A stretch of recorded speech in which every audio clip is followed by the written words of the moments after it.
capacity of an elected official, would you immediately arrest the elected official and remove them from their position, or would you do an investigation to prove or disprove the elected official was in the wrong first, or would you just follow the county executive's recommendation? First of all, the county executive doesn't decide who's supposed to be in elected office or not. So that's a bunch of garbage right there. It's you, the people, that decide who should be in that elected office. Now, there are some requirements, and I happen to know about this because of the election fraud that took place in the city of Warren that I challenged. And that went all the way up to the appellate court. I had to file briefs on this here. No, I'm not a lawyer, but I think I did a fairly good job of it. The problem is the judges didn't follow our state law or our federal laws having to do with who is qualified and who's not qualified for office. First of all, you're not supposed to be a convicted felon. We had a person that was a convicted felon that was allowed to run for office. A convicted felon. Okay, and it had to be within the last 20 years. So if it was beyond 2003, they could run for office. Okay, if it was within the last 20 years, no. And then you also have to look at, well, how did this occur? So yes, an investigation should happen. How did this person become ineligible? So do they not live in the city or the county or the municipality as they're required to? Do they, as I said, are they a convicted felon?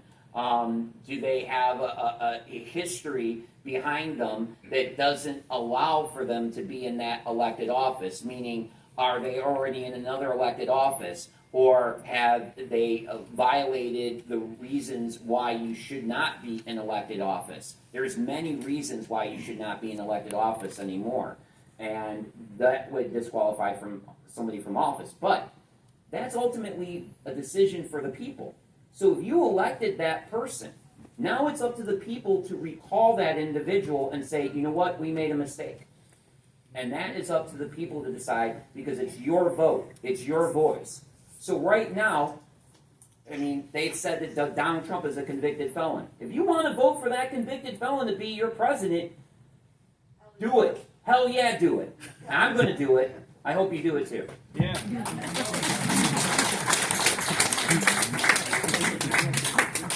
All right, and the last question is from Terry Carroll.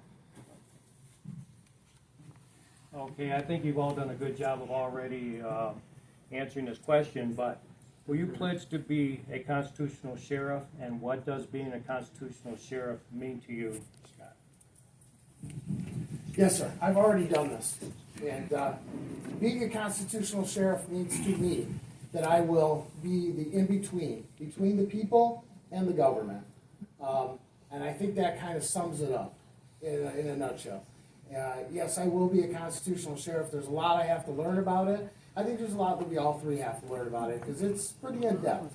But being the person that's in between the government and the people, when the government comes for your guns, when the government comes for whatever they think they're going to take from us, they're going to come and see us first.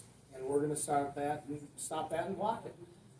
That's the whole concept behind it, as far as I've read in a real nutshell. And I think all three of us will do that.